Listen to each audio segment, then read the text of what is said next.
And do you remember the whole? Oh my god! Do you remember the whole thing about Batman v Superman was it's so dark? Oh my god, it's so dark. Yeah. There is not a darker movie out than Joker. Yeah. And everybody loves it. It's just right. Anyway, I still think we're going to see this movie. I think we will. I really think we will. Eventually, Yeah. we will see it. Be it, because I don't know what the hell DC's plan is. That's the thing. If we knew what DC were doing and Warner Brothers were doing going forward, we'd have a rough idea of when we're going to see the Zack Snyder Justice League cut. Because the reason why they wouldn't release that is due to the Justice League movie being part of this big interconnected multiverse, where you started with Man of Steel, Batman v Superman, Justice League. You can sort of tie Wonder Woman and Aquaman into that as well. Like you have to watch them in that order to understand what's going on in that world. But if you were then to release the Snyder Cut, and it contradicts a lot of what happens in the final Justice League movie, Yeah. you know, like for us as fans and as fanboys and as nerds, we can look at that and go, well, we understand what this is. This is a completely separate vision because we've read all the stories, we've listened to all the interviews, we know what it's about.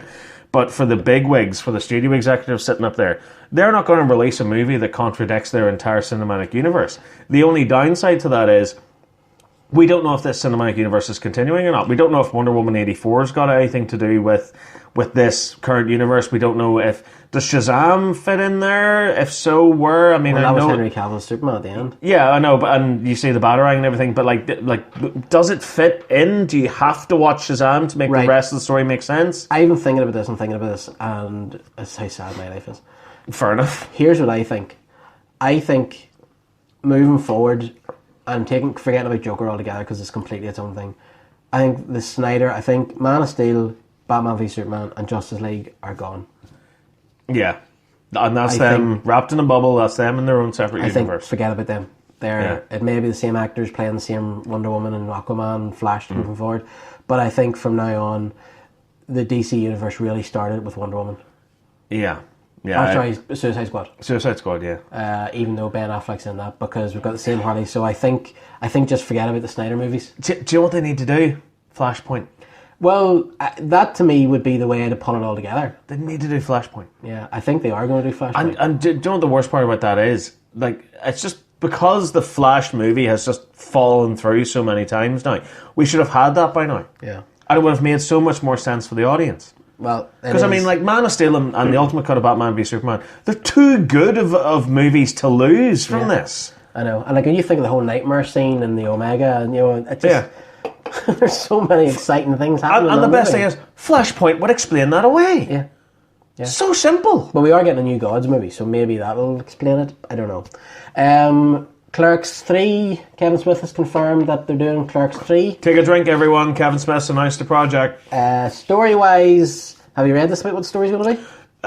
It's about basically Dante and Randall back again doing more crazy shit. Randall has a heart attack. Right. And realises that he has wasted his life so far. All right. And the two of them make a movie, which is Clerks. So it all comes full circle. It's completely meta and comes full circle. So he said basically it's going to be based on the fact that he had a heart attack and he thought he was going to die, and then it's going to come around to they're going to end up making the movie that started off for him. And apparently there's going to be scenes in it where Dante and Randall are filming in black and white. So you're going to get like scenes that they have filmed that we've already seen in Clerks, but the movie itself's going to be in colour, if you know what I mean. Yeah. So it's definitely ballsy enough if you can make it work. Fair enough. As long as like Rosario Dawson's back.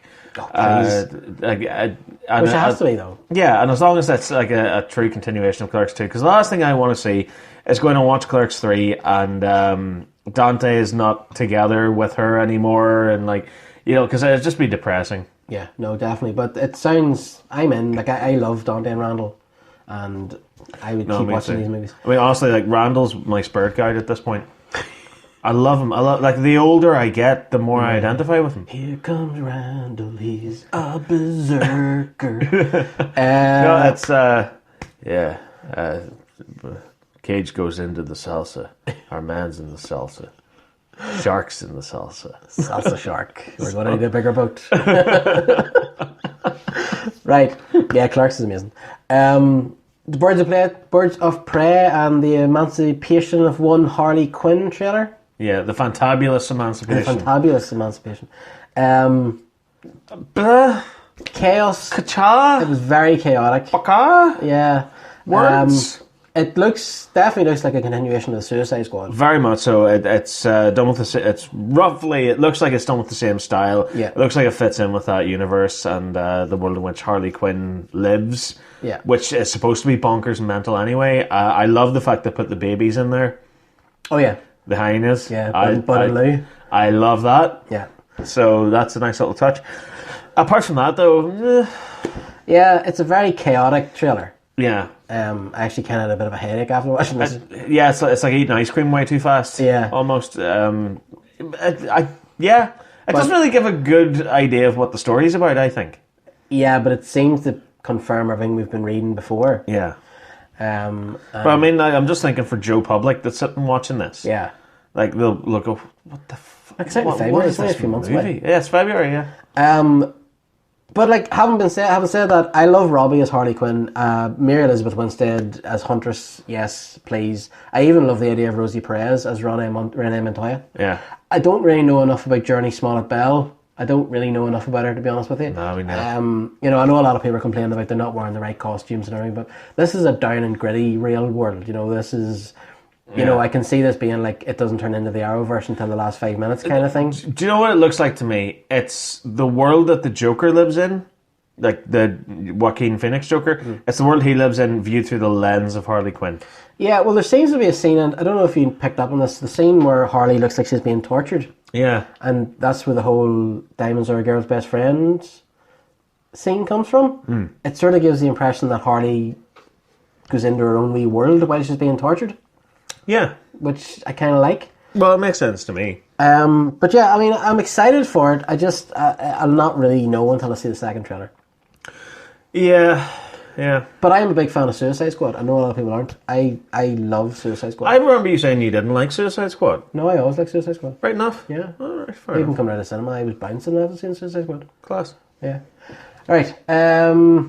More Star Wars news. Jon Favreau wants to do a holiday special. Yeah. Yeah, please. Yeah. Class. As long as it's not like another half an hour of Wookiees just constantly roaring at each other. Yeah. I'll take that. It looks like The Rock and Vin Diesel have They're best buddies again. Yeah. Like everything's back on. Yeah, because did you see the video that The Rock posted? And it was all like, thanks for your support and everything else. And then he says at the end, of course, all roads lead to one thing. I'll see you soon, Toretto.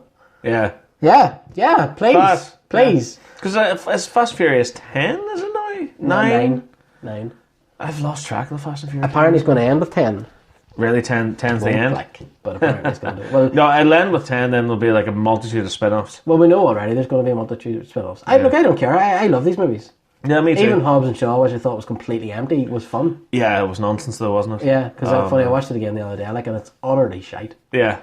It's so but good. It's enjoyable shite. It's so good. It annoys me how wasted Idris Elba was on it. Yeah. It annoys me. I would like them to go back and bring his character, the whole thing about where Shaw shot him in the head and he approached Shaw. I want to see that movie. Yeah. Go back and make a movie set 5 years ago. Yeah, do the prequel. Just those two. And I would watch the hell out of that. Yeah. But yeah, so that's good. I mean, the idea that he's coming back into the Fast and Furious universe definitely works for me. Because you're a big fan, you're a big fan of it as well. Oh god, yeah. I absolutely love the Fast and Furious movies. I mean, like they started off as what was essentially a rip-off of Point Break. Yeah. But by the fourth movie, it just became something completely different. Well, funny, a mate of mine posted that he'd just watched Hobbs and Shaw, and he's like, this movie's really bad, but I actually really enjoyed it. It might make me try and watch some of the other Fast and Furious movies, because he said he lost interest after the second one. Oh god, I was like, he fell out at the wrong part. Hobbs and Shaw, even Tokyo Drift, which I do like. Yeah. Forget about Tokyo Drift. Start at 4. Yeah. And I honestly think the movies get better and better as they go. They really do, though, don't they? Yeah. And it's just such a crazy, crazy concept. Right. I can't remember if we talked about this in the last show or not, because I've talked about it to you. I know I have, and other people. Did we talk about Spider-Man is back in the MCU? Did we? I don't know if we did. I don't think we did. Right, so the ongoing saga of Spider-Man, but it has been confirmed that Kevin Feige, the head of Marvel, confirmed, he said, until the Spidey's journey into the MCU will continue. And I and all of us here at Marvel Studios are very excited that we get to keep working on it. Spider-Man's a powerful icon and hero whose story crosses all ages and audiences around the globe. He also happens to be the only hero with a superpower to cross cinematic universes. So as Sony continues to develop their Spideyverse, you never know what surprises the future might hold. So he has one more full movie in the MCU, which will wrap up the storyline that we saw at the end of in Far From Home. Yeah. And he can appear in somebody else's movie. Yeah, I think the big rumour at the moment is New Avengers. Okay. They want him in it. Right. And there was also talk as well, it's either going to be that or they want to pair him up with Captain Marvel. Yes, because I know the whole idea was to pair him up with Captain Marvel. I think we're going to see him in the Doctor Strange movie. You reckon so? Yes. I think they're going to set up the Marvel version of the multiverse in that, and that's where we lose Spider-Man. Makes sense. I'm also hearing that he will be in Venom 2. Yeah, because he was supposed to be in Venom 1, but they cut him out. They cut him out. I believe that what this deal means is that Marvel may actually be able to keep using him, but he will also be in the Sony movies. Yeah. Which unofficially, as we have said for a long time, means Sony movies are connected to the MCU. Yeah, they're like an offshoot of the MCU. Yeah. Now, the funny thing about this was that just a couple of days before the news broke, they confirmed a Madam Web movie. Yes, which would play into the multiverse theorem a lot better too. Which is why I think as well Spider-Man will be in the Multiverse of Madness. I think it'll sort of establish the idea that the multiverses exist. Yeah. We might lose Peter Parker. He might fall into the multiverse and not explain why he's in the Sony. I don't know, but I don't think it's a coincidence that the Madam Web movie is going to come out while all this is going on. Yeah, because it's a Sony produced movie, the Madam Web movie. It is, yeah. It's not an MCU movie at all. But Madam Web, Cassandra Webb is her real name. She's a blind woman who's crippled and has chronic neuromuscular disease, who uses technology to stay alive, and with all the cables and tubes they tend to look like a spider's web. Now on top of all this, she's a very powerful clairvoyant who sees into the Spider-Verse and all realities around that. There's no way they're not going to use this to explain it. Oh, hell no. Yeah, this is guaranteed at this point. Yeah. But I love... it's so funny, isn't it, that the second that Marvel and Disney finally work out this deal, boom, the Madam Web movie's announced. Yeah, that's what I'm saying. There's no way. This isn't a coincidence. And even the Spider-Verse thing, Into the Spider-Verse to me set all this up as well. Yeah. So it's almost like Sony are just gently laying the groundwork for what's to come. Yeah, I think so. And I like that. I like that. I think that's really, really clever. And I always said a whole way along that's what they should have done. It looks like Civil War, Endgame directors Joe Anthony Russo want to do a Fantastic Four movie. Yes. I'll take that. Joe Russo said, I grew up on John Byrne's X-Men run. Ben Grimm was a favourite character growing up. The Thing. Fantastic Four is now in the Marvel fold. There's a lot. Silver Surfer is an amazing character. Going really big in the cosmic would be a lot of fun. So there's a lot of things that could attract us. Like Galactus. That attract us. Like Galactus.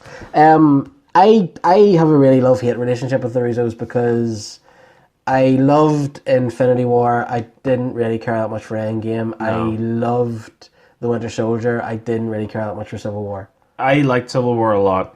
I just thought Civil War was so up its own arse. No, I liked it. Okay. I liked it for what it was. But I don't think anything they'll ever do will ever top Winter Soldier. Yeah. I think that's a superb movie in its own right. Never mind comic book, never mind anything like that. Endgame is it's an unglorified mess of a movie. It really is. It's still fun, it's still enjoyable, but it's just it needlessly complicated itself. Yeah. But yeah, I think they're the right people to oversee it, because if you need to think about it, Fantastic Four is 4 main characters that all deserve an equal footing. Yeah.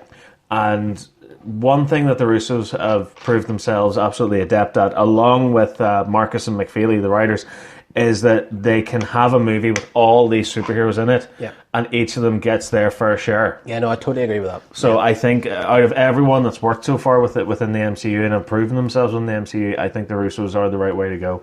Yeah, no, I'd agree with that. And as I say, despite my love-hate relationship with them, I was starting to be excited to see what they would do with it. But I do think I know everybody thought they were going to leave the MCU, but I think Feige and co would be very foolish to let them just drift off. Yeah. And I would imagine that if they came back and said, we want to do a movie based on that guy in the background of that episode of, they'd be like, yeah, you can make that movie. Yeah, far away. Yeah, you got it.